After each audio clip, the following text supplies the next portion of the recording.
رب المشرقين ورب المغرب نحمده ونصلي على رسوله الكريم اما بعد فاعوذ بالله من الشيطان الرجيم بسم الله الرحمن الرحيم رب اشرح لي صدري ويسر لي امري واحلل عقدة من لساني يفقهوا قولي۔ السلام علیکم ورحمۃ اللہ وبرکاتہ۔ آج ہم انشاءاللہ استخارے اور خیر پانے کی دعاؤں کے بارے میں گفتگو کریں گے۔ ساری خیر کا مالک اللہ ہے۔ جو بھی نعمتیں ہمارے پاس ہیں وہ سب اللہ سبحانہ و تعالیٰ ہی کی طرف سے ہیں۔ اسی کے لیے ہے حمد و ثنا، اسی کی ہے تعریف اور اسی کے لیے ہے شکر۔ اور ہم مزید اپنی زندگی میں جو بھی خیر چاہتے ہیں اس کے لیے بھی ہمیں اسی کی طرف رجوع کرنا ہے، اور رجوع کرنے سے پہلے اللہ تعالیٰ کی حمد و ثنا اور درود شریف پڑھنا نہیں بھولیے۔ استخارہ کیا ہے؟ استخارہ عربی زبان کا لفظ ہے جس کا معنی ہوتا ہے خیر طلب کرنا، بھلائی حاصل کرنا۔ تو استخارے میں دراصل ہم انسان اللہ سبحانہ و تعالیٰ سے خیر و بھلائی کا سوال کرتے ہیں۔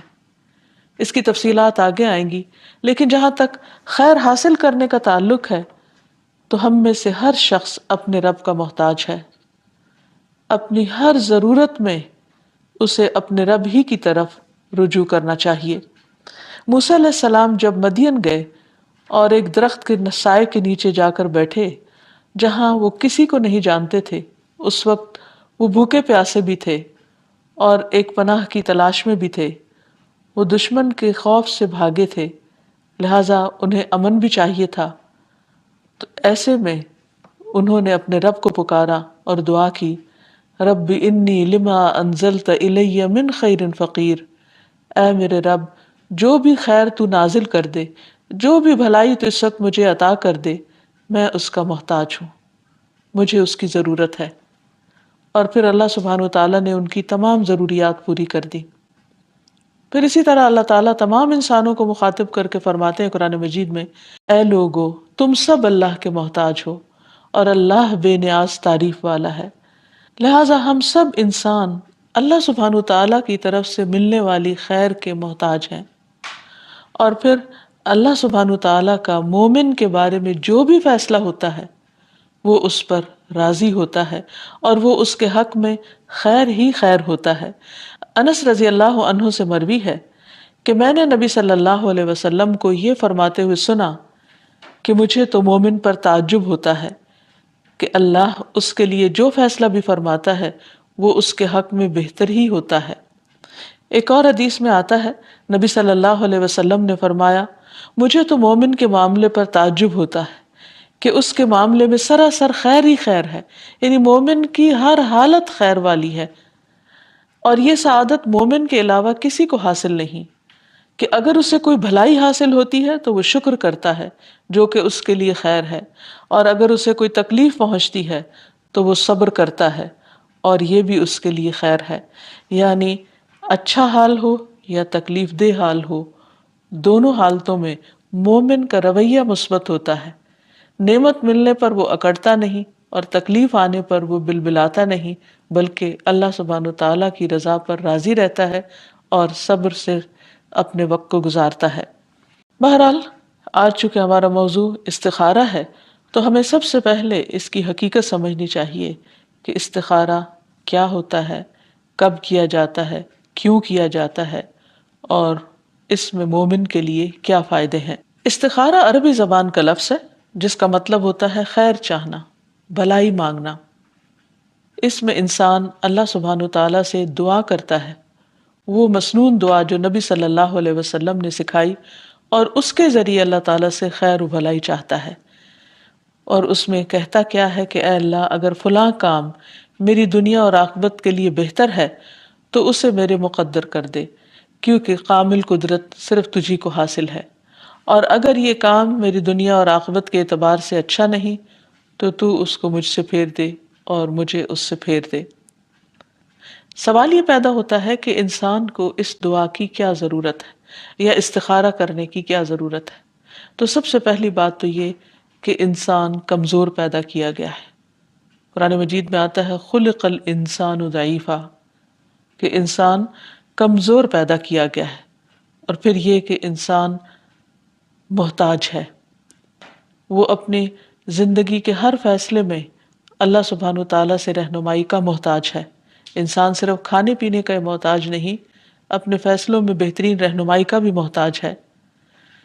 پھر یہ ہے کہ انسان چاہتا یہ ہے کہ اپنی آخرت کو مد نظر رکھ کر دنیا کے کاموں میں فیصلے کرے، تاکہ وہ چیز جو صرف اس کی دنیا نہیں اس کی آخرت کو بھی بہتر بنائے، اس چیز کو اختیار کرے تاکہ وہ اس کے لیے ہمیشہ ہمیشہ کی خوش قسمتی کا ذریعہ بنے۔ اور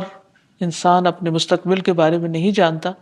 کسی بھی کام کے انجام کے بارے میں نہیں جانتا کہ وہ کیا ہوگا، اس لیے وہ اللہ تعالیٰ سے استخارہ کی دعا کرتا ہے۔ پھر اسی طرح انسان یہ بھی سمجھتا ہے کہ فیصلے تو حق کے ساتھ اللہ تعالیٰ ہی کرتا ہے، لہٰذا وہ اپنی کوشش کرنے کے بعد جب اللہ تعالیٰ سے دعا کرتا ہے کہ اب میرے حق میں تو بہتر فیصلہ فرما اور مجھے صحیح رہنمائی فرما، تو یہ بندے کے لیے انتہائی اطمینان کا باعث ہوتی ہے۔ انسان چونکہ جلد باز ہے، بعض اوقات انسان کے اوپر اس کے نفس کی خواہشات غالب آ جاتی ہیں، بعض اوقات انسان کسی چیز کو جلد حاصل کرنے کی کوشش کرتا ہے، خواہ وہ طریقہ غلطی کیوں نہ ہو، اور اس طرح وہ اپنے انجام کے اعتبار سے ایک خطرناک غلطی کر بیٹھتا ہے۔ تو جب انسان صبر سے کام لیتا ہے، سوچ سمجھ کر فیصلہ کرتا ہے، اور کسی بھی اہم کام میں فیصلہ کرنے سے پہلے اللہ تعالیٰ سے دعا کر لیتا ہے،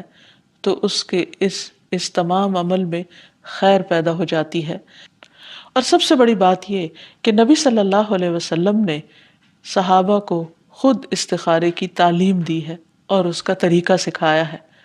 آپ صلی اللہ علیہ وسلم استخارہ میں پڑھی جانے والی دعا کی باقاعدہ تعلیم دیتے تھے، جیسے قرآن مجید کی کوئی سورت سکھائی جاتی ہے۔ اس سلسلے میں جابر بن عبداللہ کی روایت ہے کہ رسول اللہ صلی اللہ علیہ وسلم ہمیں اپنے تمام معاملات یعنی اہم معاملات میں استخارہ کرنے کی اسی طرح تعلیم دیتے تھے جس طرح قرآن کی کوئی سورت سکھلاتے۔ یعنی استخارے کے چونکہ فائدے بہت زیادہ ہیں، اس لیے نبی صلی اللہ علیہ وسلم نے اس کے لیے بہت اہتمام فرمایا۔ جیسے قرآن مجید پڑھنے، سمجھنے اور اس پر عمل کرنے کے فائدے ہی فائدے ہیں، اسی طرح استخارہ کرنے میں بھی بہت سے فائدے پنہاں ہیں۔ اسی طرح اس لیے نبی صلی اللہ علیہ وسلم نے اس کو بہت زیادہ اہمیت دی۔ اور ویسے بھی یہ ہے کہ استخارہ انسان کو شرمندگی سے بچانے کا سبب بنتا ہے۔ امام ابن تیمیہ کہتے ہیں جو آدمی اللہ سے خیر طلب کرے، مخلوق سے مشورہ کرے اور اپنے کام میں ثابت قدمی اختیار کرے، اسے کبھی بھی شرمندگی کا سامنا نہیں کرنا پڑتا۔ تو استخارے کی مسنون دعا جو ہمیں سکھائی گئی وہ یہ ہے: اللہم انی استخیرک بعلمک واستقدرک بقدرتک واسألک من فضلک العظیم فإنک تقدر ولا اقدر وتعلم ولا اعلم وانت علام الغیوب اللہم ان کنت تعلم ان هذا الامر خیر لی فی دینی ومعاشی وعاقبت امری او قال فی عاجل امری وآجلہ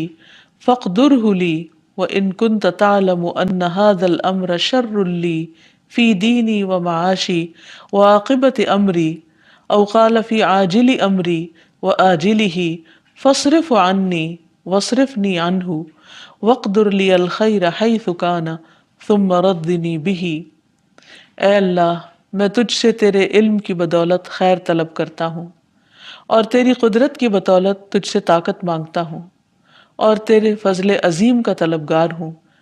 کہ قدرت تو ہی رکھتا ہے اور مجھے کوئی قدرت نہیں، علم تجھ ہی کو ہے اور میں کچھ نہیں جانتا، اور تو تمام پوشیدہ باتوں کو جاننے والا ہے۔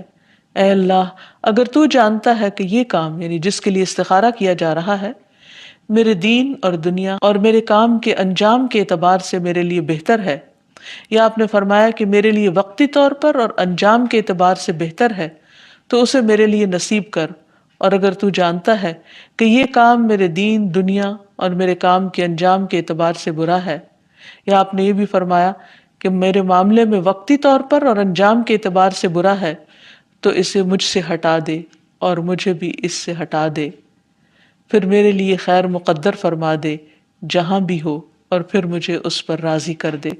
تو اس میں آپ دیکھ رہے ہیں کہ سب سے پہلی بات جو کی گئی وہ ہے اللہم انی استخیرک، اے اللہ میں تجھ سے خیر طلب کرتا ہوں۔ کیوں کرتا ہوں؟ بعلمک، تیرے علم کی وجہ سے، کیونکہ تو جانتا ہے، میں نہیں جانتا۔ واستقدرک بقدرتک، اور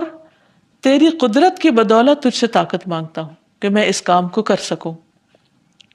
اور پھر واسألک من فضلک العظیم، اور میں تجھ سے تیرا عظیم فضل مانگتا ہوں، یعنی میں تو جاہل ہوں، لا علم ہوں،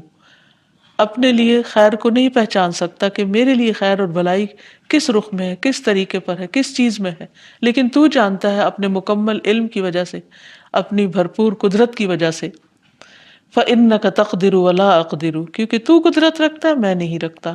وتعلم ولا اعلم، تو علم رکھتا ہے میں علم نہیں رکھتا، وانت علام الغیوب، اور تو غیبوں کو بھی خوب خوب جاننے والا ہے،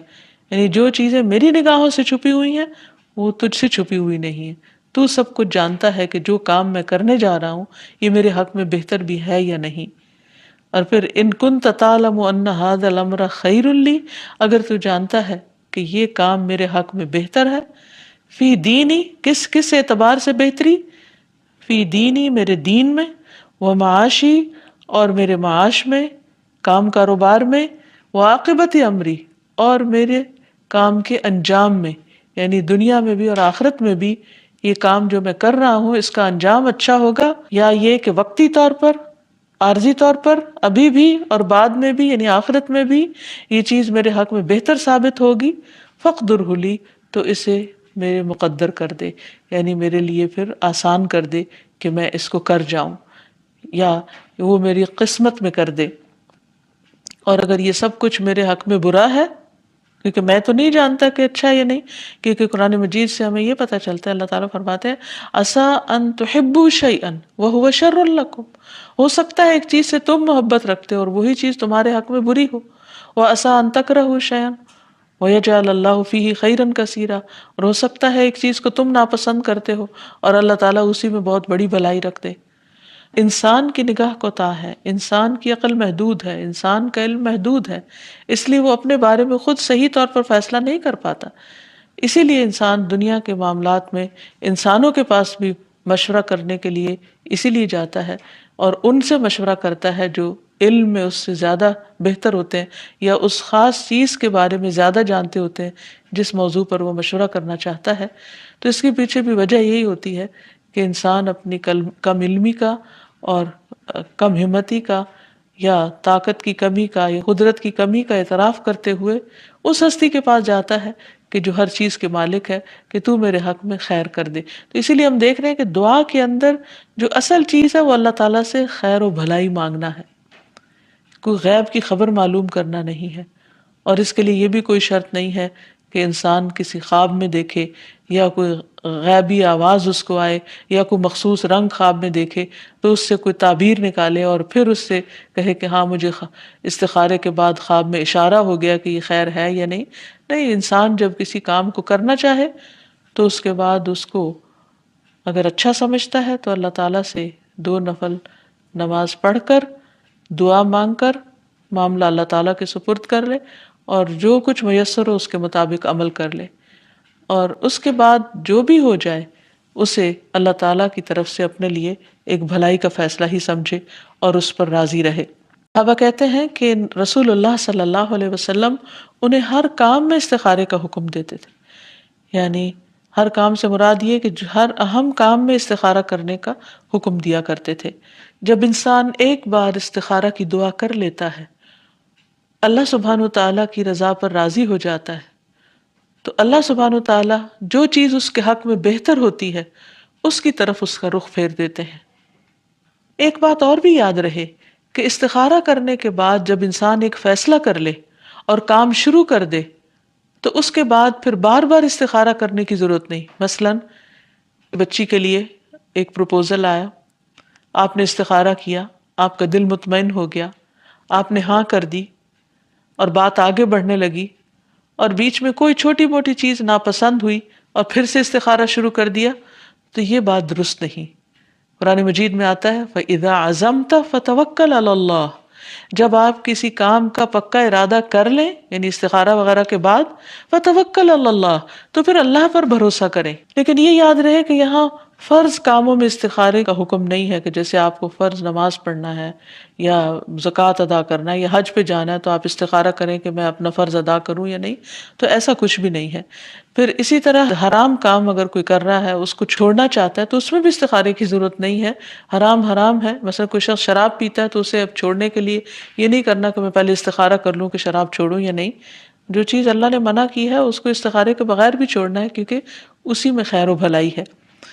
اصل چیز یہ ہے کہ عام روزمرہ زندگی کے دینی یا دنیاوی امور میں جہاں انسان کو تردد ہوتا ہے یا اہم فیصلے ہوتے ہیں وہاں استخارہ کرنا چاہیے. مثلا شادی وغیرہ یا کوئی کاروبار کا ارادہ ہے یا کسی نئی جاب کا ارادہ ہے تو ایسے موقع پر انسان کو